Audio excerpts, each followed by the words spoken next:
दोस्तों, वंदे मातरम।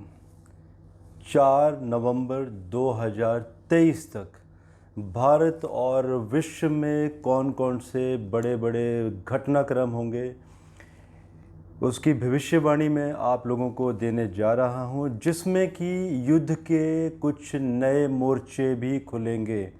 उन देशों के बारे में भी आज हम विचार करेंगे। यूक्रेन रशिया युद्ध, जिसमें कि नाटो की इनडायरेक्ट सपोर्ट है यूक्रेन को, इसके बारे में भी विचार करेंगे कि इसका आखिरी पड़ाव क्या होगा।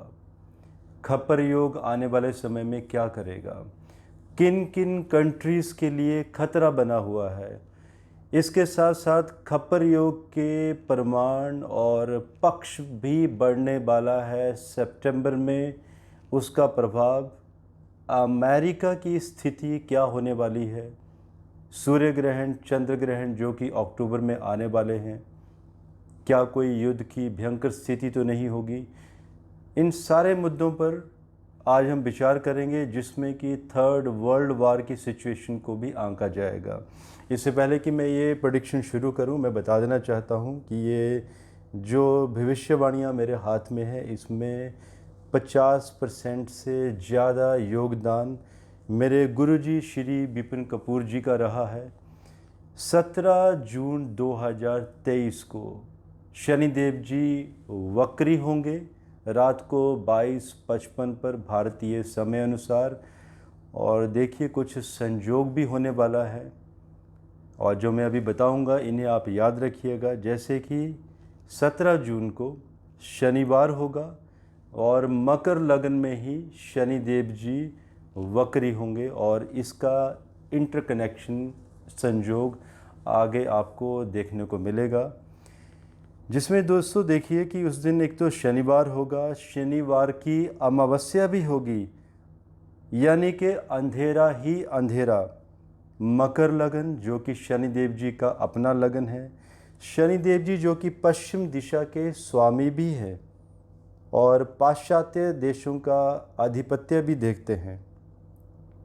एंड इसके साथ साथ मूल त्रिकोण कुंभ राशि शनिदेव जी की, जो कि शनिदेव जी लगन के स्वामी तो हैं ही, और शनिदेव जी वायु तत्व राशि भी, कुंभ राशि की वायु तत्व राशि के भी स्वामी हैं। और इसमें घाग भदुरी जी ने कहा है कि मकरे कुंभे जो शनि आवे, दिन हो अन्न ना कोई खावे। इसका अर्थ है कि जब जब भी मकर कुंभ में शनि आते हैं तो दान देने वाले तो बहुत सारे लोग होते हैं, लेकिन खाने वाला कोई नहीं होता, रहते ही नहीं हैं। अर्थात आप इसका मतलब समझ ही गए होंगे। लेकिन ये जो परम्यूटेशन कॉम्बिनेशन है, ये हर समय लागू नहीं होते, क्योंकि शनिदेव जी का 30 वर्ष का साइकिल रहता है 12 राशियों का। तो हम इसमें ये नहीं कह सकते कि हर एक 25 वर्ष के बाद परेशानियां होती हैं। परम्यूटेशन कॉम्बिनेशन मैटर करते हैं, क्योंकि जब ये अभी कॉम्बिनेशन बने थे, इसमें खप्पर योगों की एक श्रृंखला लगातार चलती रही। सूर्य चंद्र ग्रहण भी ऐसे आए कि वो 7 में और 8 में घर को प्रभावित करते रहे, जो कि तबाही का कारण बना। तो देखिए, 2021 के समय की बात करें, शनि मकर राशि में थे, दुनिया में महामारी फैली, बहुत सारे लोगों ने अपनों को खो दिया, और अपनों को भी ऐसा खोया कि उनका क्रियाक्रम भी एक अच्छे वैदिक तरीके से, या जिन पंथों के अपने नियम थे उन नियमों के अनुसार नहीं करवा सके। और जो स्थिति थी, हर जगह पर लाशें ही लाशें, और वो भी लाशें पानी में तैरती हुई लाशें, जिनको कोई देखने वाला नहीं था। और शमशान घाटों की बात करें तो वहाँ पर लंबी लाइनें। तो इंसान की वैल्यू ही एक तरह से ख़त्म हो गई थी। मौसम बदलते रहे, तूफ़ान चक्रवात से बर्बादी भी हुई, यूक्रेन और रशिया जैसा भयंकर युद्ध भी हुआ, और भयंकर भूकंप भी हुए, बीच में भयंकर चक्रवात भी हुए, अग्निकांड और क्या क्या नहीं हुआ। अब शनि कुंभ राशि में है, तो इसके प्रमाण देखिए। शनि जो कि पश्चिम की राशि है, पश्चिम के स्वामी हैं, और कुंभ राशि वैसे भी पश्चिम की ही राशि है, जिसमें किसी ग्रंथ में ये भी प्रमाण है कि कुंभे जो शनि वक्री होवे, पाश्चात्य देशों में हाहाकार मचे।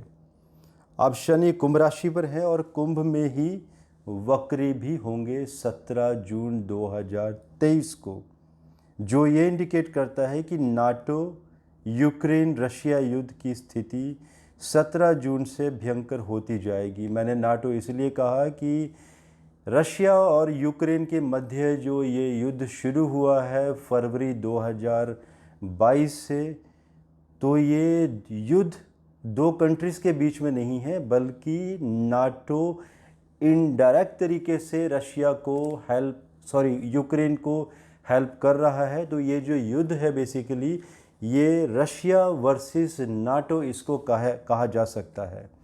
और ये इंडिकेशंस आगे जो दिखाई दे रहे हैं 17 जून के बाद, ये इंडिकेट करते हैं कि पश्चिम में कई देश, पश्चिम दिशा में और भी कई देश डायरेक्ट और इनडायरेक्ट तरीके से इन युद्धों में अपने आप को सम्मिलित करेंगे। बारूद बरसेगा, कई देशों का अस्तित्व मिटने की कगार पर होगा और कई देशों का, जो छोटे देश हैं, उनका अस्तित्व भी मिट जाएगा।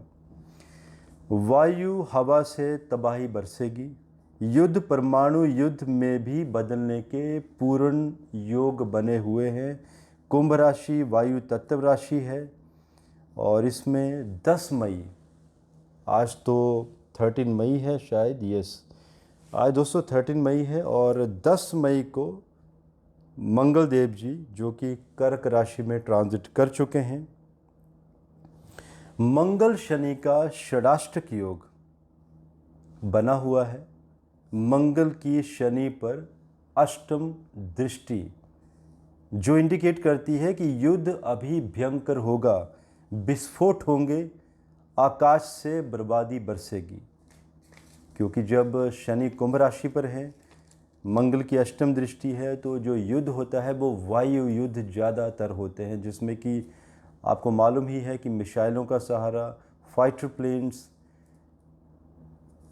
शनि मार्गी होने वाले हैं कब? 4 नवंबर 2023 को। अब ये वो घटनाक्रम है जो मैंने कहा था कि एक संयोग बनने वाला है, और 4 नवंबर को जब मार्गी होंगे तो उस दिन मकर लग्न में ही मार्गी होंगे और बार भी शनिवार ही होगा। तो दोस्तों आप देखिए कि जब ऐसा होगा तो ये स्थिति क्या नहीं दर्शाती है, ये बहुत कुछ इशारा करती है अपने आप में, ये इत्तेफाक नहीं है।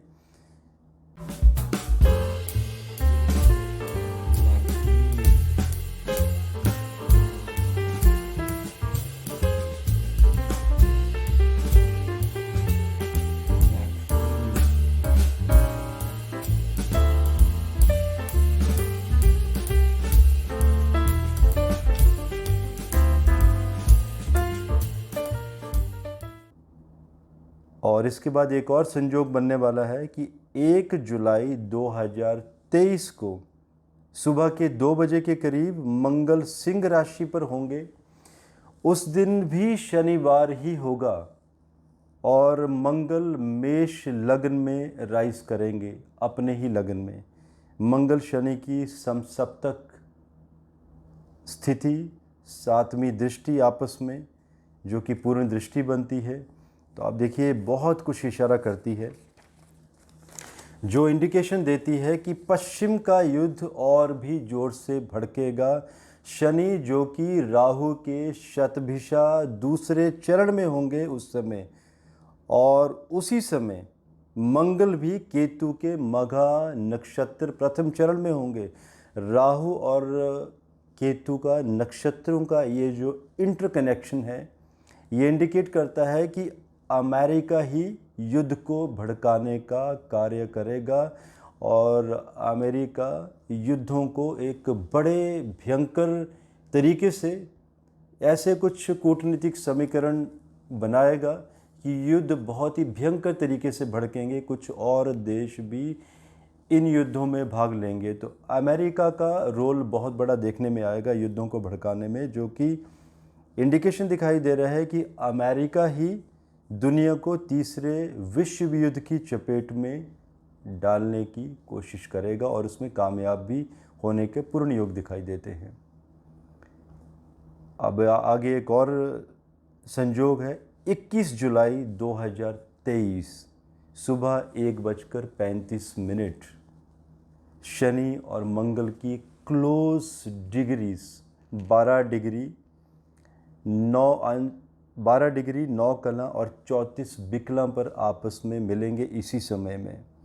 कब? 21 जुलाई 2023 सुबह 1:35 दिल्ली समय अनुसार। तो देखिए, इनका इकट्ठा होने का मतलब है कि घोर युद्ध भड़कने के संकेत हैं और कुछ बर्बादी ज़्यादा ही बढ़ेगी पहले से।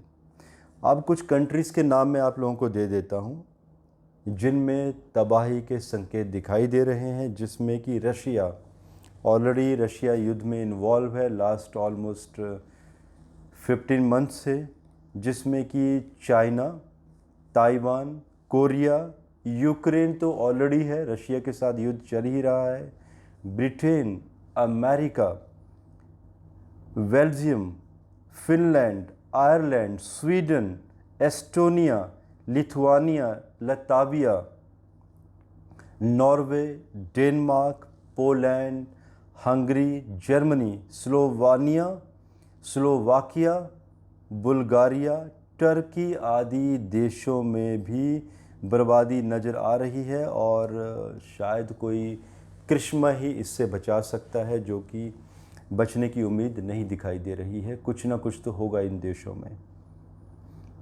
अब हम बात करेंगे कि कौन से वो मोर्चे हैं जो नए फ्रंट खुलेंगे, नए युद्धों के फ्रंट। रशिया और यूक्रेन युद्ध तो चला ही हुआ है एक मोर्चा। अब दूसरा मोर्चा ईरान वर्सेस इज़राइल अमेरिका, ये दिखाई देता है। तीसरा दिखाई देता है आर्मानिया वर्सेस अज़रबैजान। अभी 2 वर्ष पहले ही इनके बीच में भयंकर युद्ध हुआ है और बहुत सारे लोग मारे गए हैं, बहुत तबाही भी हुई है, जनता भी परेशान हुई है।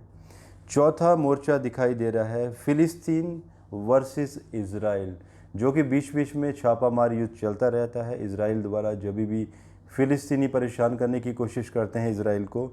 लेकिन अभी ये जो मोर्चा है भयंकर मोर्चा दिखाई दे रहा है, भयंकर युद्ध।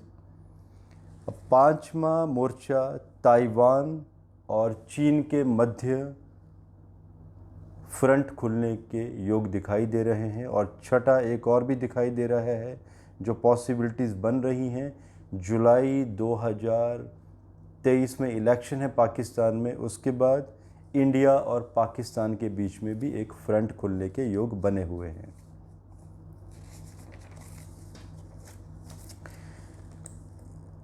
सो ग्रहों से यही प्रतीत हो रहा है कि एक तो जो कॉम्बिनेशन बनेंगे आगे 18 जुलाई 2023 से 16 अगस्त 2023 तक श्रावण अधिक मास भी इसी बीच में होगा, जो कि धन जन की हानि का संकेत देता है।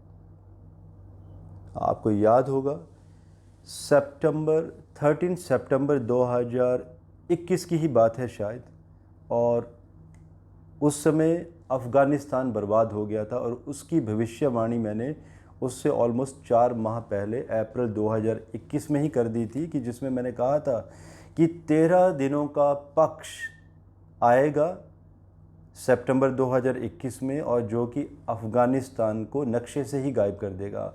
अब आप लोग कहेंगे कि अफ़गानिस्तान तो नक्शे में बना हुआ है। दोस्तों याद कीजिए वो समय जब अमेरिका अपनी सेनाओं को लेकर चला गया था अफ़गानिस्तान में, अपनों ने ही अफ़गानिस्तान की बात कर रहा हूँ, जिसमें अपनों ने ही अपनों का कत्ल किया। और रही बात औरतों की, औरत जाति की, नारी जाति की, जिसमें कि एक मेल शोविनिज़्म जो पहले इतना नहीं था अफ़गानिस्तान में, वो फिर से उठकर आ गया। लेडीज़ के हक़ को छीन लिया गया, मेल शोविनिज़्म जैसी कंट्री बन गई। शरिया लॉ बहुत ही भयंकर तरीके से लागू हो गए, बहुत सारे लोग देश छोड़कर चले गए, तबाही मची, लूट मची, और आज भी वहाँ पर लोकतंत्र बहाल नहीं है, तो इसे देश नहीं कहा जाता। और एक लुटेरों की स्थिति बन गई है जो कैबिनेट में मिनिस्टर्स भी हैं वो भी क्रिमिनल्स हैं, जो उनकी बैकग्राउंड रही है और लुटेरे भी रह चुके हैं। अगर आप उनकी विकिपीडिया में स्थिति देखेंगे तो वो लुटेरों की फैमिली से बिलोंग करते हैं। तो आप देखिए क्या स्थिति बनी है अभी अफ़गानिस्तान की। तो यही पक्ष जो कि बढ़ा हुआ दिखाई दे रहा है अधिक मास, और इसकी मैं डिटेल प्रेडिक्शंस आप लोगों को देने वाला हूं कि किस कंट्री पर इसकी गाज गिरने वाली है। ऐसा ही कुछ और भी दिखाई दे रहा है। और इसी बीच खप्पर योग भी बनेगा, जिसमें कि अश्विनी मास में 5 शनिवार, कार्तिक में 5 रविवार, मार्गशीर्ष में 5 मंगलवार, इनके आने से खप्पर योग बनेगा, जो योग शुभ नहीं है। आप अगर चाहें तो हैशटैग खप्पर योग आपको नीचे टैग्स में भी दिख जाएगा इसी वीडियो के डिस्क्रिप्शन बॉक्स में, जिसमें मैंने अभी तक ऑलमोस्ट 6 वीडियोस दिए हैं।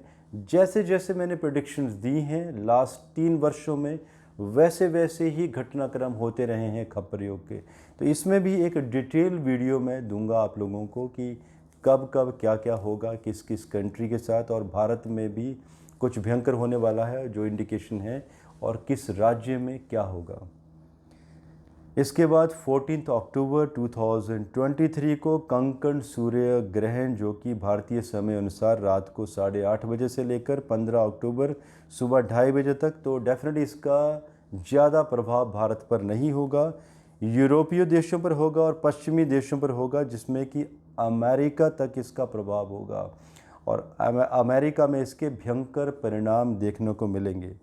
उन्हीं दिनों में चंद्र ग्रहण भी, जो कि 28 अक्टूबर की रात को और 29 अक्टूबर की सुबह को ये रात्रि समय लगेगा। मतलब भारत में इसका प्रभाव नहीं होगा, भारत में दिखाई भी नहीं देगा। तो इसका जो प्रभाव है पूर्वी एशिया, अफ्रीका, ऑस्ट्रेलिया एंड पूर्वी उत्तरी अमेरिका में होगा, और कनाडा, रूस पर भी इसका भयंकर प्रभाव दिखाई दे रहा है। अब इसी वर्ष कार्तिक अमावस्या यानी कि दिवाली, जो कि रविवार को पड़ने वाली है, और स्वाति नक्षत्र होगा, उस समय आयुष्मान योग होगा।